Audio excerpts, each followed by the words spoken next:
السلام علیکم and good morning جی دوستو، 6 دسمبر جمعے کا دن مبارک۔ اور بڑی خبریں ہیں ہمارے پاس، بڑی خبریں ہیں سر جی۔ یہ جو عمران خان ہے نا، یہ جیل میں بھی ان سے قابو نہیں ہو رہا، یہ آپ کو ماننا پڑے گا۔ اس نے جیل میں رہ کے بھی حکومت کو، اسٹیبلشمنٹ کو اتنا پریشان کر کے رکھا ہے کہ حکومت ہمیشہ بیک فٹ پہ چلی جاتی ہے اور اپنے ڈیفنس میں لگ جاتی ہے کہ عمران نے یہ پتہ کھیلا ہے اور یہ کھیلا ہے۔ وہ جڑا پتہ عمران نے کہا سی نا کہ میں سنبھال کے رکھو ہے، اس کا بھی کل انہوں نے اناؤنس کر دیا۔ یہ پہلے ذہن میں رکھیں کہ یہ فتنہ ہے، اور جب تک فتنے کو کچلا نہ جائے گا، یہ اسلامی دور سے بھی پہلے کے یہی رہا ہے کہ فتنے کو کچلا جاتا ہے۔ منکرین زکوٰۃ کو کچلا گیا، پھر جناب وہ جھوٹے نبیوں کو کچلا گیا، پھر بغاوتوں کو کچلا گیا۔ وہ کچلا جاتا ہے نا جب، پھر وہ آرام سے آتا ہے۔ یہ کچلا کیا، یہ پکڑنے کی طاقت بھی نہیں رکھتے۔ کل رات کو ہم نے آپ کو ویڈیو بنا کے دی ہے کہ جناب عمر ایوب اور راجہ بشارت اور وہ پکڑے گئے ہیں، اور یہ ہے وہ ایسے لڈیاں ہم ڈال رہے تھے۔ تو اب صبح میں نے یہ ٹی وی کھولا ہے تو صبح ہی 9 بجے ان کی ضمانتیں بھی ہو گئیں۔ آپ بتائیں یہ کیا کریں گے؟ یہ پھر ان کو مشہور کرنے کے لیے پکڑتے ہیں نا۔ بلی چوہے کا کھیل یہی ہوتا ہے۔ چوہا باہر آتا ہے، بلی جھپٹا مارتی ہے، وہ بل میں چلا جاتا ہے، وہ باہر آتا ہے، وہ یہ چوہے بلی کا آنکھ مچولی والا کھیل چل رہا ہے۔ ٹھیک ہے، اب آئیں جناب علی، عمران خان نے جو آخری پتہ کھیلا ہے، ٹھیک ہے، تو اس سے پہلے یہ اشتہار دیکھ لیں ذرا۔ ہاں جی، السلام علیکم۔ لو جی، یہ آرڈر جو ہم نے بل پاس کروایا ہے نا، فیڈرل گورنمنٹ کے جو ریٹائرڈ ملازمین ہیں، یہ بل یہ پاس ہو گیا۔ یہ اس کا انگریزی کا ہے، یہ اردو کا ہے۔ یہ اس کے اوپر اب صرف آصف علی زرداری نے جو ہے نا وہ دستخط کرنے ہیں، اور گورنمنٹ نے بھی کہا ہے ہمارا اس کے اوپر کوئی اعتراض نہیں ہے۔ تو یہ بل کی یہ کاپی ہے، کسی کو نظر آ رہا ہے تو وہ بے شک وہ نوٹ کر لے، ٹھیک ہے۔ یہ تو یہ ہو گیا ہے ریٹائرڈ ملازمین کا، ہمیں بہت مبارکبادیں مل رہی ہیں، اور ہم نے ہمت کی ہے، اور مجھے زیادہ مبارکبادیں مل رہی ہیں کہ اور کوئی وکیل پیش نہیں ہوا۔ لاہور کے 8 وکیلوں میں سے صرف میں دو دفعہ بلکہ ایک دفعہ بھی کنٹینر لگے ہوئے تھے، یہ تو میں گیا ہوں، میں پیش ہوا ہوں، اور کیس ہمارے حق میں الحمدللہ ہوا ہے۔ جو لوگوں نے ابھی تک اپلائی نہیں کیا ہمارے کیس میں، ریٹائرڈ ملازمین پاکستان کے سارے اس میں شامل ہیں۔ جن کو پینشن ملتی ہے وہ شامل ہیں، چاہے وہ فوج ہے یا عام لوگ ہیں، یا 1 گریڈ سے لے کے 22 گریڈ تک، سب لوگ۔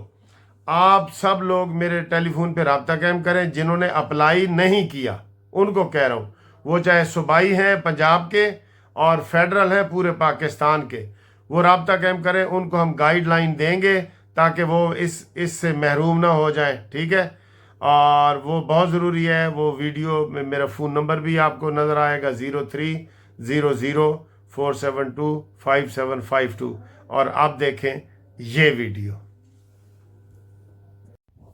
جی، وہ پتہ کیا ہے جی، وہ پتہ کیا ہے کہ اس نے اعلان کیا عمران نے کہ 13 دسمبر کو، اب ایک نئی ڈیٹ دے دی ہے، ایک ختم ہوتی ہے دوسری دے دیتا ہے۔ اس نے زندہ اسی طرح رہنا ہے۔ زندہ کیا، منحوس وہ فتنہ پھیلا رہا ہے زندہ، اور لوگ تھوڑے زندہ ہیں، اور لوگ آرام سے نہیں زندہ ہو سکتا۔ ابھی ان دنوں میں تو آرمی کا بائیکاٹ چل رہا ہے نا۔ آرمی کی جو تنصیبات پہ جنہوں نے حملہ کیا ہے، وہ اب کہہ رہے ہیں آرمی کی مصنوعات پہ بھی حملہ کرے، تنصیبات اینڈ مصنوعات، اس کے اوپر بھی حملہ کرے جی۔ وہ انہوں نے یہ کیا ہے کہ انہوں نے جناب علی وہ کہا ہے کہ جتنی آرمی کی چیزیں بنتی ہیں نا فیکٹریوں میں، اس کا بائیکاٹ کیا جائے۔ اس میں یوریا کھاد، فوجی فاؤنڈیشن کی کھاد ہے، اس میں بہت ساری چیزیں ہی آ جاتی ہیں تقریباً، ٹھیک ہے، انہوں نے خود ہی لسٹ بنائی ہے کہ جی 82 چیزیں ہیں جن کو وہ کرتے ہیں، جس میں عسکری بینک بھی ہے، CMH ہسپتال بھی ہیں، سارے جی بائیکاٹ کیا گئے۔ اس کی مذمت کرو، ٹھیک ٹھاک مذمت کرو، اس کی قومی لیول پہ مذمت کی نہیں جا رہی۔ اور اس کے جو ویلاگ کرنے والے ہیں نا، ابھی تو ان کو بھی قابو نہیں کیا گیا۔ قانون بنایا، کل جو اعلامیہ آرمی نے جاری کیا، انہوں نے کیا کہا ہے کہ ان جھوٹوں کو پکڑو۔ وہ نیا ایک روز شوشہ چھوڑتے ہیں، نیا شرلی اسے کہہ رہے ہیں، شوشہ کہہ رہے ہیں، چھوڑو۔ اب انہوں نے یہ شوشہ چھوڑا ہے کہ جناب بائیکاٹ آرمی کے علاوہ اب 13 دسمبر سے ایک نئی تحریک چلا رہے ہیں سول نافرمانی کی۔ سول نافرمانی کیا ہوتی ہے؟ سول نافرمانی پہلے بھی عمران خان نے شیدت علی کے کہنے پہ چلائی تھی۔ سول نافرمانی یہ ہوتی ہے کہ گورنمنٹ کو بجلی کا بل نہ دو، گیس کا بل نہ دو، ٹیکس نہ دو، حکومت کو بالکل، حکومت کا جیسے کوئی غیر مسلم حکومت ہوتی ہے نا، اس کا بائیکاٹ کیا جاتا ہے۔ تو یہ عمران خان نے کہا ہے کہ آپ سول نافرمانی کریں، اور اس کی 2 شرطیں رکھی ہیں۔ کیا؟ ایک تو مجھے آزاد کیا جائے، اور دوسرا جناب یہ جو 26 تاریخ کا واقعہ ہوا ہے اس کی انکوائری کی جائے، تو یہ ہم کریں گے۔ اور اس کے ساتھ ساتھ اس نے اعلان کیا ہے کہ ہم جی انٹرنیشنل کورٹ آف جسٹس جو ہے ہالینڈ میں، اس کے سامنے بھی مظاہرہ کریں گے اور بتائیں گے کہ پاکستان میں ہمارے ساتھ کیا سلوک ہو رہا ہے اور کس طرح انسانی حقوق کی خلاف ورزیاں ہو رہی ہیں۔ تو دوستو، جب میں آپ کو اور آپ سب کو پتہ ہے کہ یہ فتنہ قابو ہونے والا نہیں۔ کل آرمی نے بھی کہہ دیا کہ اس کو کچلو، اور بھائی اس کو فوری طور پہ سزا دو اور قیدیوں والے کپڑے پہنا کے اس کو اندر کرو۔ بہت سست حکومت ہے سر جی، بہت سست حکومت ہے۔ ان کا تو ابھی بھی دل کرتا ہے، میں کہتا ہوں نا، اگر یہ شہباز شریف کو عمران خان مذاکرات کی پیشکش کرے نا، یہ بھاگے ہوئے جائیں گے، بھاگے ہوئے، اور کہیں گے آؤ جی کرو ساڈے نال گل، تسی کی چاہتے ہو۔ تو سر جی یہ جب تک اس کو آئینی ہاتھوں سے استعمال نہیں نہ پکڑیں گے، یہ آپ کو نہیں چلنے دے گا، یہ ملک نہیں چلنے دے گا، آپ کو نہیں، ملک نہیں چلنے دے گا۔ جو بندہ جیل میں بیٹھ کے فوج کے ساتھ متھا لگا رہا ہے، حکومت تو پھر کوئی چیز ہی نہیں ہے نا، وہ کہتا ہے حکومت کو تو میں کچھ سمجھتا ہی نہیں۔ تو یہ آپ دیکھیں، اس نے نئی شرلی چھوڑی ہے کہ 13 دسمبر کو انٹرنیشنلی جو ہے نا وہ احتجاج کیا جائے گا، اور 13 دسمبر کو انٹرنیشنل کورٹ کے سامنے احتجاج کیا جائے گا، اور 13 دسمبر کو ایک اور انہوں نے کہا جی کہ پشاور میں ہم جلسہ کریں گے اور وہاں پہ اپنا لائحہ عمل دیں گے، اپنا پروگرام دیں گے اور اپنا وہ سارا کچھ آپ کو بتائیں گے۔ یہ دیکھیں، یہ جمعے کی خبریں ہیں جو آپ کو ہم بتا رہے ہیں، اور ان کو جو رہا کیا گیا وہ ٹی وی پہ دکھا رہے ہیں کہ جناب وہ جج صاحب نے کہا فوراً رہا کرو بھائی عمر ایوب کو اور ان سب لوگوں کو رہا کرو۔ تو ادھر آپ کو کوئی چیز قابو ہوتے ہوئے نظر آ رہی ہے؟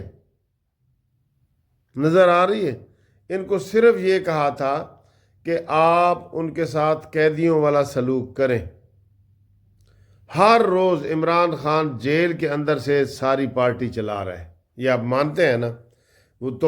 یہ فرقادی جیل ہے بھائی، یہ جیل ہے۔ جیل کے اندر سے اس کو یہ کھانے پینے ایکسرسائز مشینیں انہوں نے دی ہوئی ہیں، کیوں دی ہیں بتائیں؟ عدالت میں یہ کہہ نہیں سکتے کہ سر جی ہم ایکسرسائز مشین اگر عمران کو دیں تو پھر ہر قیدی کو دیں، عمران کو دیسی گھی والے کھانے دیں تو ہر قیدی کو دیں۔ اس کی باجی علیمہ کہہ رہی ہے کہ عمران حشاش بشاش ہے اور صحت مند ہے اور سارا کچھ ٹھیک ہے۔ فیصل واڈا کی کیا حیثیت ہے بتائیں؟ وہ بھی حکومت کو گالیاں دینے پہ تلا ہوا ہے۔ اب لوگ شک میں پڑ گئے ہیں کہ یار فیصل واڈا اور محسن نقوی یہ 2 ایسے بندے ہیں جو حکومت کے نہیں ہیں، حکومت نے ان کو نہیں کیا، نہ اپوزیشن کے ہیں۔ ویسے تو محسن نقوی زرداری صاحب کا منہ بولا بیٹا ہے، اور فیصل واڈا بھی پیپلز پارٹی کا، اس نے بلاول بھٹو سے ملاقات بھی کی ہے، وہ بھی پیپلز پارٹی کا ہے۔ یہ سمجھ نہیں آ رہی کہ یہ دونوں جو اسٹیبلشمنٹ کے بندے ہیں دونوں ہی پیپلز پارٹی کے ہیں، اور اب مولانا فضل الرحمان سے ملاقاتیں کی جا رہی ہیں، نون لیگ کو تھوڑا پریشر میں ڈالا جا رہا ہے کہ جناب ہم یہ ہو سکتا ہے۔ تو یہ کون ہے جو ملک نہیں چلنے دے رہا جی؟ کون ہے؟ سٹاک ایکسچینج، معیشت ہماری 16 ارب ڈالر ہمارے زر ذخائر ہو گئے ہیں زر مبادلہ کے، لیکن حکومت کو کوئی لوگ سر جی چلنے نہیں دے رہے۔ یہ میرا خیال ہے اینڈ جو ہے نا، پھر اینڈ مارشل لاء کی طرف ہی جائے گا۔ یہی لگتا ہے کہ اینڈ مارشل لاء کی طرف جائے گا۔ سمجھ نہیں آتی، لوگ بڑے پریشان ہو کے ہمیں میسج کر رہے ہوتے ہیں کہ وکیل صاحب یہ ساڑھے نال کی ہو رہے ہیں، اب یہ سول نافرمانی وہ کر رہا ہے، جیل میں بیٹھ کے جناب ایسے ان کو ڈولے اور ڈنڈے دکھا رہے ہیں۔ اور بھائی اس کو رگڑا لگاؤ، 12 نمبر جوتے کا رگڑا لگاؤ، چھتر کا لگاؤ، لتر پلول کرو، وہ صحیح ہو جائے گا، اس کی گردن سے سریہ نکالو۔ آپ یہ کام نہیں نہ کریں گے، وہ ملک کو نہیں چلنے دے گا، نہیں چلنے دے گا، نہیں چلنے دے گا، بالکل یہ پکی بات ہے، لکھ لیں یہ بات۔ تو حکومت کچھ کرنے کے قابل ہے جی؟ آپ بتائیں، ہے؟ ان تلوں میں تیل نہیں ہے، تو پھر خود ہی بھگتیں گے نا سر جی، بھگتیں گے، خود ہی بھگتیں گے۔ اتنے جھوٹ ان کے سامنے آ گئے ہیں کہ جناب 278 بندے مارے گئے ہیں، یہ ہے وہ ہے، وہ کہہ رہے ہیں یہ ایسے بے حس ہیں کہ 278 بندے مارے گئے ہیں، کسی ایک کے جنازے میں امین گنڈا پوری نہیں گیا، اور ان کے اوپر پرچہ، امین گنڈا پوری کوئی بیٹھا ہے امریکہ میں بیٹھا ہے، اس کے اوپر آپ نے جو ایف آئی آریں کی ہیں ساری جا کے پکڑو۔ آپ وہ بے شک عدالت چھوڑ دے، آپ پکڑیں، عدالت چھوڑ دے، آپ پکڑیں، اپنا پریشر تو رکھے نا اوپر۔ اللہ رحم کرے پاکستان پہ۔ یہ جو پی ٹی آئی والے جتنی حرکتیں کر رہے ہیں نا، یہ کوئی نون لیگ کے خلاف نہیں کر رہے، پیپلز پارٹی کے خلاف نہیں کر رہے، یہ کر رہے ہیں ریاست کے خلاف اور حکومت کے خلاف اور پاکستان کے خلاف۔ یہ افسوس والی بات ہے۔